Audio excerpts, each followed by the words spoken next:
নমস্কার বন্ধুরা, মুন্নার রান্নাঘরে আপনাদের সকলকে স্বাগত জানাই। আজ আমি চিকেন ডাক বাংলো রেসিপিটা করে দেখাবো। তার জন্য আমার যা যা লাগবে সেটা হচ্ছে আমি 500 গ্রাম মতো চিকেন নিয়েছি, আর 3টে ডিম আমি সেদ্ধ করে রেখে দিয়েছি। আর যেটা লাগবে কিছুটা অল্প পরিমাণে, খুব বেশি নয়, এইটুকু আদা, গোটা 8-10 কোয়া রসুন, 4টে কাঁচা লঙ্কা আর একটা মাঝারি সাইজের টমেটো আমি কুচো করে রেখেছি।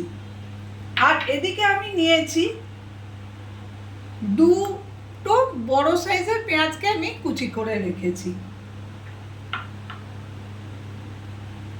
আর লাগবে কাজু কিশমিশ, আমি গোটা 10 কাজু আর একটু কিশমিশ রেখেছি। লাগবে টক দই, নুন, চিনি, তেল, ধনে গুঁড়ো, জিরে গুঁড়ো, লঙ্কার গুঁড়ো, হলুদ এবং গরম মশলা।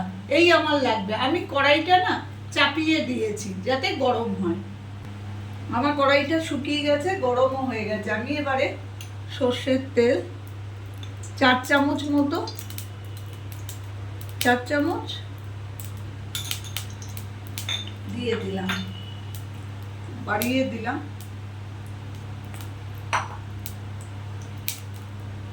এবারে আমি এই যে পেঁয়াজটা কেটে রেখেছি এটা তেলের মধ্যে দিয়ে দেবো।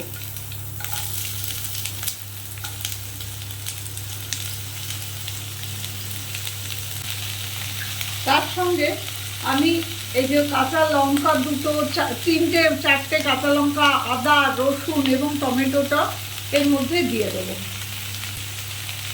আমি প্রথমে এগুলো সব ভালো করে একটু ভেজে নিয়ে এটাকে মিক্সিতে আমি একটু বেটে নেবো। একটু ভেজে নিই, নরম হয়ে গেলে আমি এটা মিক্সিতে বেটে নেব। কাজু কিশমিশটাও একই সঙ্গে বাটবো, এটা একটু ভাজা ভাজা হয়ে যায়।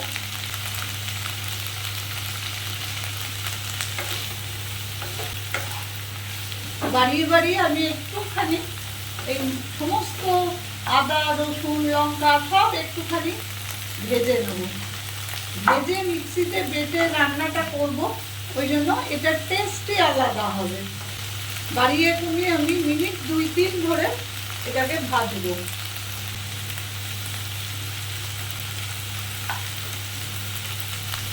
এবার আমি যে কাজু কিশমিশটা নিয়ে রেখেছিলাম, কাজু কিশমিশটাও এর মধ্যে দিয়ে দেবো। সব শুদ্ধ একসঙ্গে ভাজতে থাকবে যতক্ষণ একটু নরম হয়।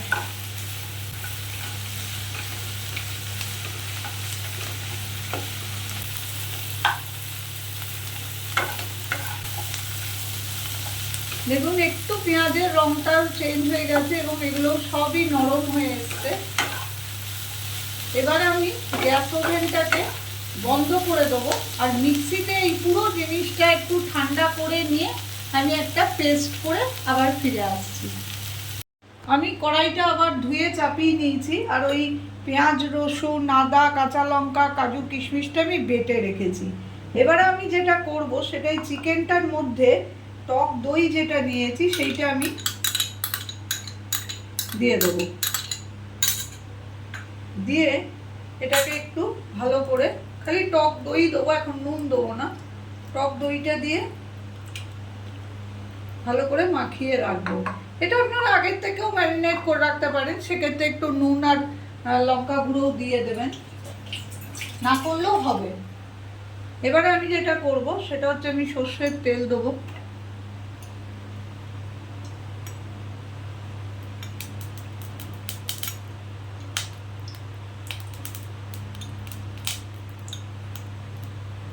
ছ 7 চামচ মতো আমি সর্ষের তেল দিলাম। এবারে আমি অল্প হলুদ দেবো। আমার তেলটা গরমই হয়ে আছে, কড়াইটা চালিয়ে দিয়েছিলাম। একটু হলুদ দিয়ে আমি কমিয়ে এই যে মশলাটা বেটে রেখেছি এইটা আমি দিয়ে দেবো।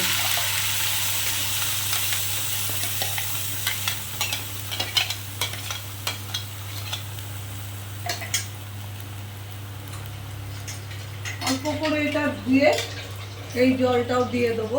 ওভেনটা বাড়িয়ে বাড়িয়ে আমি এবারে এটাকে কষবো ভালো করে। খুব তাড়াতাড়ি হয়ে যায়। এইভাবে করে দেখবেন বাড়িতে, খুব ভালো খেতে হয়। পোলাও ফ্রাইড রাইসের সঙ্গে তো ভালোই লাগে, ভাত রুটি নানের সঙ্গেও খুবই ভালো লাগে। এবার আমি এক এক করে সমস্ত মশলা দিতে থাকবো। পরিমাণ মতো নুন দেবো, আমি কমিয়ে দিলাম। পরিমাণ মতো নুন দিলাম। হলুদ দেবো 2 চামচ, ছোট চামচে। আর একটু দিলাম। ধনে গুঁড়ো, জিরে গুঁড়ো সবই এই সময় আমি দিয়ে দেবো। ছোট চামচে এরকম 1.5 চামচ করে আমি সবটাই দিয়ে দেবো।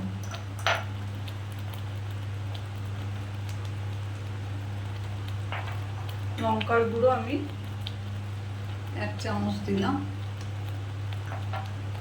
আর একটু মিষ্টি দেবো, যেহেতু আমি দইটা দিয়েছি এখানে, দই টমেটো দুটোই দিয়েছি। অল্প করে মিষ্টি আমি দেবো, স্বাদটা ভালো হওয়ার জন্য, ব্যালেন্স থাকার জন্য।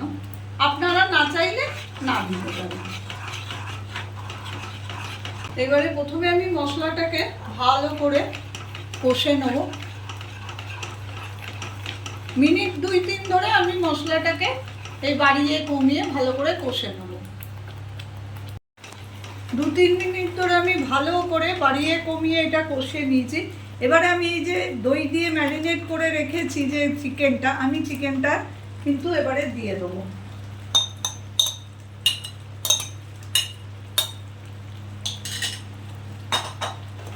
এবারে আমি কমিয়ে বাড়িয়ে মিনিট 15 ধরে চিকেনটাকে ঢাকা দিয়ে ভালো করে কষিয়ে নেব। এতে কষানোও হয়ে যাবে আর আমার চিকেনটা রেডিও হয়ে যাবে, রান্নাটাই রেডি হয়ে যাবে। আমি মিনিট 10-15 জন্য এটাকে এইভাবে কমিয়ে বাড়িয়ে কষতে দিলাম। 15 থেকে 20 মিনিট পর আমি এলাম। এবারে দেখি কি অবস্থা। আমি মাঝে একবার করে খালি নেড়ে দিয়ে আবার কমিয়ে দিয়ে চলে। দেখুন আমার তেলটা সম্পূর্ণ ছেড়ে এসছে। আমি কিন্তু কোনো জল এখানে ইউজ করিনি, আর জলের কোনো প্রয়োজনও নেই। এইভাবে আমি কষে দিলাম। এবারে আমি এর মধ্যে ডিমটা সেদ্ধ করে রেখেছি, ডিমটা এখানে দিয়ে দেবো।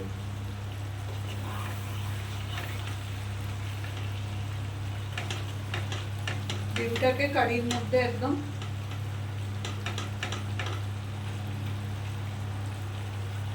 চুবিয়ে দেবো। প্রায় হয়ে গেছে আমার এই চিকেন ডাক বাংলো রান্নাটা। এবার আমি এতে হালকা করে গরম মশলা ছড়িয়ে দেবো। আর একটু আমার কসুরি মেথি আছে তাই ছড়ালাম, এটা আপনারা অপশনাল, এটা আপনারা দিতেও পারেন। যদি কসুরি মেথির গন্ধ ভালো লাগে এই চিকেনটায় তাহলে দেবেন।